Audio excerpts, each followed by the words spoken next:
तो हमें सबसे पहले ये देखना है कि जब हम किसी की जन्म कुंडली देखें तो हम उसके उन लक्षणों को देखें जो हमें सीधे सीधे उसकी बॉडी लैंग्वेज में दिखते हैं, जिसको हम बोलते हैं कि किसी भी इंसान के आप समुद्र शास्त्र पर जाओगे, यानी कि उसके किस तरह की माथे की लकीरें हैं, किस तरह का उसका फेस कट है, किस तरह का उसका बोलना चलना फिरना है, ये सारा का सारा जो आपका व्यवहार है ये आपको बताने का काम करती है उसके अंदर की जो आप बोलते हैं सामुद्रिक शास्त्र या हस्तरेखा। हम यहाँ चंद्रमा की बात करेंगे। सबसे ज्यादा जरूरी चंद्रमा का मतलब है कि आपकी मैरिड लाइफ कैसी होगी, आपके घर के अंदर आपसी रिश्ते का संतुलन कैसा होगा। तो सबसे ज्यादा जिस ग्रह की हम बात करें ना,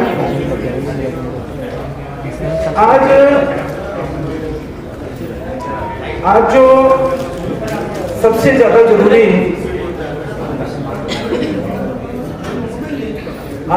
ज्यादा जरूरी चीज है कि हम लोगों के, जिसको हम स्थिरता या स्थायित्व मानते हैं, स्थिरता या स्थायित्व का मतलब हुआ कि जिसके अंदर चंचलता ना हो। और सबसे ज्यादा चंचलता किसमें है? आपके मन में।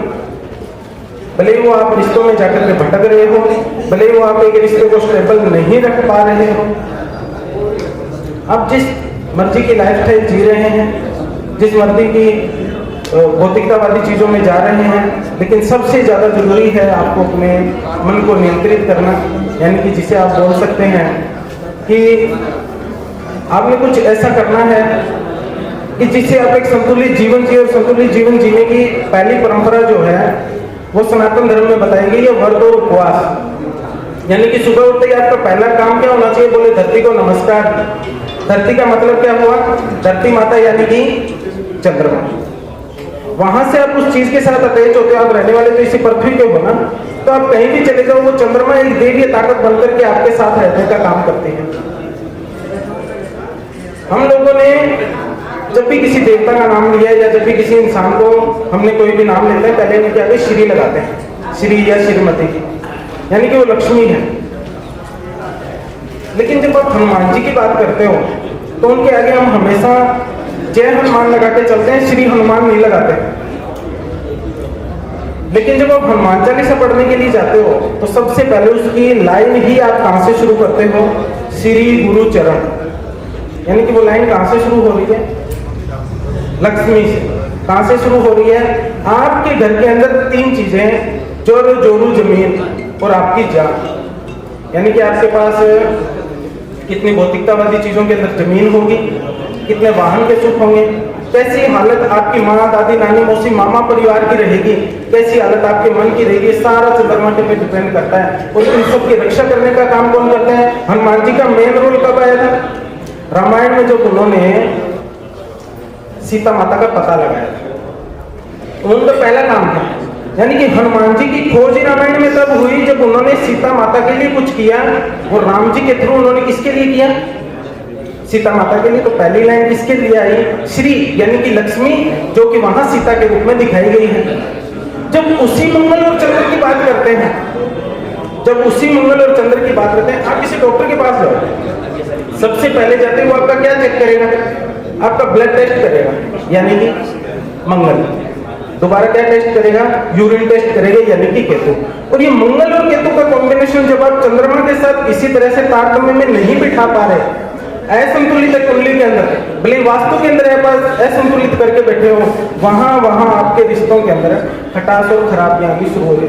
जी मेरी तो पेमेंट फंस गई, जी मेरे तो पैसे फंस गए। इसका मतलब क्या? वो जो एक फ्लो आ रहा है ना आपकी तरफ केस का, उसके अंदर कहीं ना कहीं बैरियर का काम कर रहा है। ये बैरियर का काम कौन कर रहा है? किस चीज की खराबी हो रही है? आपकी कुंडली और आपके वास्तु के अंदर कहीं ना कहीं चंद्रमा को बल देने वाले जो देवता हैं, जैसे वास्तु के अंदर बात करें तो अश्विनी कुमार की, जब आपकी जन्म कुंडली के अंदर बात करें तो चंद्रमा की, तो वो काम करते हैं आपके शरीर के अंदर जल तत्व के फ्लो की, कि आपका किस तरह से, जो हम मान के चलते हैं कि आप जब कहीं जाओगे किस तरह की यात्रा आप करोगे। तो यात्रा का मतलब क्या हुआ? चंद्रमा। यात्रा का मतलब क्या हुआ? चंद्रमा। जब आप धार्मिक यात्रा पर जाते हो तो सबसे पहले हम ये मान के चलते हैं कि किसी पथवारी या किसी ऐसी देवी की पूजा आराधना करके चलते हैं कि जिससे हमारी यात्रा क्या हो जाए? सफल हो जाए। अब सड़क के किनारे की कभी रंग देखोगे कैसी पट्टियां लगी होती है, ब्लैक एंड व्हाइट पट्टियां लगी होती हैं। ब्लैक एंड व्हाइट का मतलब होता है केतु, यानी जो चंद्रमा को फिर खराब या अच्छा करने का काम करता है। तो यहां मेरे कहने का मतलब ये कि मोटा मोटा आपने जिस ग्रह के ऊपर, भले तो आप जन्म कुंडली देख रहे हो तो गोचर के अंदर चंद्रमा का ध्यान रखो।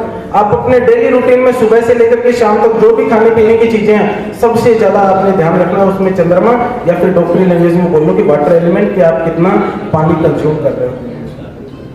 ये चीजें जब आप किसी के घर परिवार में देखते हो ना कि किसी की अचानक की डेथ हो गई, कि किसी के अचानक एक्सीडेंट हो गई, उनकी रक्षा करने के लिए कौन नहीं आ रहा? वो जो हनुमान जी, वो जो मंगल का बल है ना, जो कहते हैं कि श्री यानी कि मैं आपकी जड़ जोरू जमीन और जान की रक्षा करूंगा, आपको वो वाला पोर्शन कहीं ना कहीं कमजोर है। इसीलिए आप देखोगे अखबार का फ्रंट पेज यही आता है, फलाने लुटेरों ने इतना लूट लिया, फलानी जगह इतना एक्सीडेंट होकर मर गए। ये क्यों बन रही है ये खबरें? क्यों हमारे समाज के अंदर है ये चीज एक बहुत ही तेजी से फैल रही है? भले आप नशे के अंदर चले जाओ, किस पर नियंत्रण नहीं है? तुम्हारा मन पर नियंत्रण नहीं है।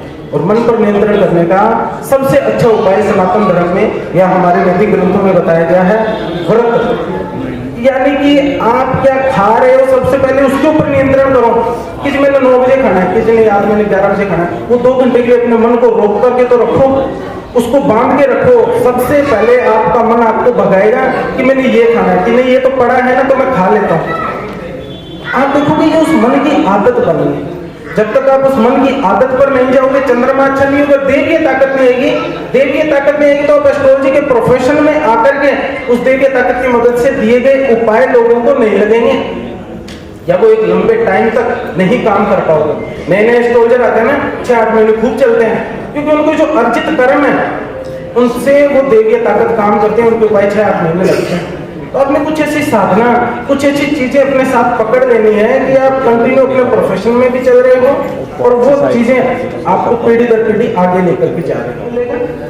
वो जो वहां किसी तरह की एक्टिविटी या उपाय करते हैं उसका असर इंडिया में बैठे हुए आपको मिलेगा। समय काल परिस्थिति जन्म कुंडली के अंदर या वास्तु के अंदर सबसे ज्यादा प्रभावित करती है कि आप यहाँ कोई उपाय करवाओ, वो पता चला कि रेगिस्तान में तो पानी ही नहीं है, वहां जाकर के आपने उसी उपाय की नेचर को बदल देना पड़ेगा।